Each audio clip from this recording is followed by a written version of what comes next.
Damas y caballeros, aquí estamos una vez más en De Camino a Emaús, junto al pastor Haroldo Camacho y el maestro bíblico Carlos Pérez. Bueno, discutiendo en el buen sentido de la palabra, este hermoso versículo en el cual el Señor caminaba junto a Cleofas y a otro discípulo, al cual la palabra no registra su nombre, discutiendo la palabra, abriéndoles las escrituras acerca de lo que había sucedido en Jerusalén en aquellos días. Estamos muy cerca ya de vivir Semana Santa y obviamente es un muy buen tema para tratar justamente por el tiempo que se acerca, en donde vamos a ver que la experiencia del cristiano lastimosamente se pone por encima de la misma palabra, por encima del mismo Cristo. Y es lo que queremos descubrir aquí al hablar acerca de lo que nos dice la palabra. Estos dos discípulos que caminaban en ese momento, camino a sus hogares, discutiendo lo que había sucedido en Jerusalén, la crucifixión del Señor Jesús. Ellos hablaban de su experiencia, de lo que habían sido testigos, mas no tenían en cuenta la palabra, lo que la palabra había dicho que tenía que suceder con respecto al Señor Jesús. Ellos colocaron su experiencia por encima de la palabra. Lastimosamente hoy en día hay cientos de miles de Cleofas dentro del cristianismo. Así que, maestro Carlos Pérez, bienvenido una vez más a esto que es De Camino a Emaús, pastor Haroldo. Y bueno, ¿cómo poder abordar esto que nos impide a veces ver más allá? ¿Cómo podemos hablar acerca de que la experiencia cristiana que vive un cristiano, ¿sí?, a veces opaca lo que realmente la palabra de Dios quiere que nosotros sepamos? ¿Cómo fue que Jesús los llevó de su experiencia, aún la experiencia de ver su vida, muerte y crucifixión? ¿Cómo fue que Jesús los llevó de allí a ver la palabra, la esencia de la palabra? La revelación de lo que la palabra realmente decía que tenía que pasar. Muy bien, aquí ustedes traen, y gracias por la introducción, muy buena, ustedes traen a colación el hecho de que el ángel repite las palabras a las mujeres anteriormente. Antes de todo esto suceder, viene la expresión del ángel a las mujeres diciéndole que ellas tenían que recordar lo que él les había dicho, que él había de ir a Jerusalén, había de ser crucificado, había de ser sepultado y resucitaría al tercer día. Y estas palabras se repiten 3 veces en este pasaje. Los ángeles citando las escrituras. El ángel citó las escrituras a las mujeres y después Cristo 2 veces les remarca, le vuelve a reiterar a los discípulos que las escrituras son la llave. Es decir, que aquellos discípulos tenían un conocimiento, por así decirlo, romano de lo que había sucedido en ese fin de semana, pero no tenían sido testigos. No tenían, exactamente, ellos habían sido testigos de esto, pero no tenían un conocimiento mesiánico de lo que esto significaba de acuerdo a las escrituras. Y este es el esfuerzo que Cristo está haciendo ahora por traerlos de vuelta a las escrituras, a la palabra, porque en la palabra está la explicación que ellos necesitan. Ahora, Carlitos, explica la palabra mesiánico, porque para algunos, inclusive este servidor, a ver, recuérdame, mesiánico. Sí. Aclaremos la palabra. Cuando hablamos de la palabra mesiánico, estamos dándole un trasfondo antiguo testamentario, del Antiguo Testamento.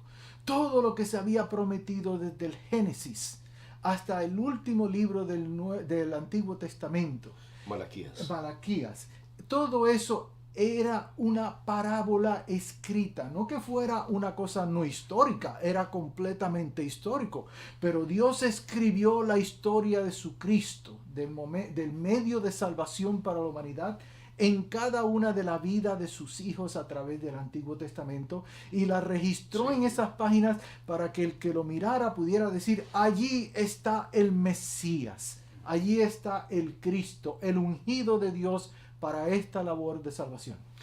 ¿De qué manera, pastor Haroldo, el Señor les descubre las Escrituras. Les da esa revelación en la cual ellos dicen, wow, ¿con quién veníamos caminando de tiempo atrás? A mí me hubiera gustado ser un piojito en la cabeza de uno de estos discípulos, ¿no? De Cleofas. De Cleofas. No, y es muy bonito, porque un discípulo tiene nombre, Cleofas, y el otro discípulo queda sin nombre. Es una gran pregunta, ¿no? Como lo hay tantos discípulos hoy en el mundo que se sienten que yo no tengo nombre. Al discípulo no conocido. Al discípulo no conocido. Es decir, Jesús también conoce tu nombre, aunque no tú creas que tu nombre no es conocido, claro. Está registrado. Jesús también habla esto a ti. Ahora, ¿de qué manera? Porque en esa caminata de 3 horas, Jesús, sin tener un rollo, ni todos los rollos de la Escritura, porque todos en aquel entonces eran rollos, eran pergaminos, Sí.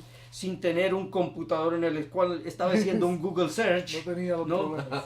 Comienza dando ejemplos, yendo libro por libro y tomando narraciones de la Escritura, diciéndole a los discípulos cómo esa parte de la Escritura señalaba Al él, Mesías. al Mesías. Claro, ¿acaso no es necesario que se cumpliese la Escritura, Todo lo que fue dicho por el profeta, Ahora, ¿por qué Lucas no registra esas palabras de Jesús en cuanto que registran capítulo, versículo de Génesis, de Éxodo, de Levítico, de toda la ley, de los Salmos, más extensamente, ¿no? Daniel? En más detalle. ¿Por qué Jesús no hace eso?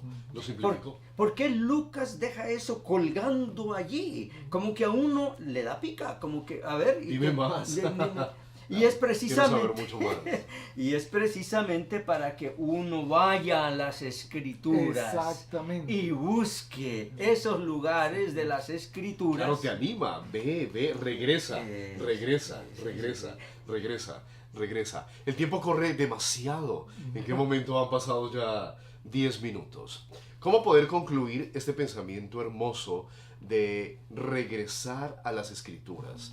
De que la vida cristiana no es solamente una experiencia, que la experiencia es totalmente válida, pero ¿cómo podemos regresar nosotros a las Escrituras? Bueno, es la tendencia natural de todo hombre que ha nacido de Adán, excepto por Cristo, de tener esa tendencia de buscar una explicación en sí mismo a todas las cosas que suceden. Sí. Y Cristo aquí está llevando a los apóstoles a un nuevo lugar donde ellos nunca jamás habían estado.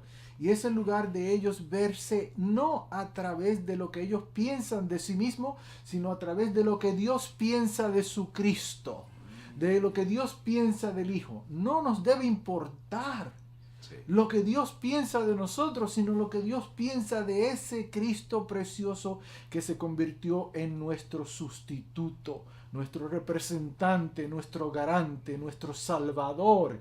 Y eso es lo que Él quiere que ellos vean para que testifiquen al mundo: la obra de Dios ha sido hecha. Es decir, que nosotros debemos tener siempre nuestra mirada en la cruz del Calvario.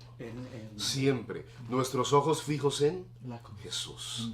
En ese consumado es que dijo Jesús cuando Él estaba en la cruz y exclamó: hecho está consumado, se acabó, como para decirnos: he terminado la obra, que es lo que dijo Jesús. De tal modo que si nosotros nos fijamos en esa pregunta, ¿qué piensa Dios de nosotros?, vamos a estar tristes como los discípulos de Maús. Si nos ponemos a pensar sin esperanza, pero si nos concentramos en la otra pregunta, ¿qué es lo que Dios piensa de su Cristo? Y que ese Cristo es nuestro sustituto y presenta su vida perfecta a favor de nuestra vida imperfecta. Nuestros corazones van a arder como el de Cleofas y el discípulo no conocido. Y Carlos, yo sé lo que él piensa de ese Jesús. Él piensa: este es mi Hijo amado, en el cual tengo supremamente en este me complacencia. complazco. Amén. Y si ese es tu representante, querido amigo, Ese es tu ticket al cielo. Amén. Bueno, se nos ha acabado el tiempo. Regresamos en nuestro próximo clip. Esto es De Camino a Emaús. Gracias. Dios les bendiga.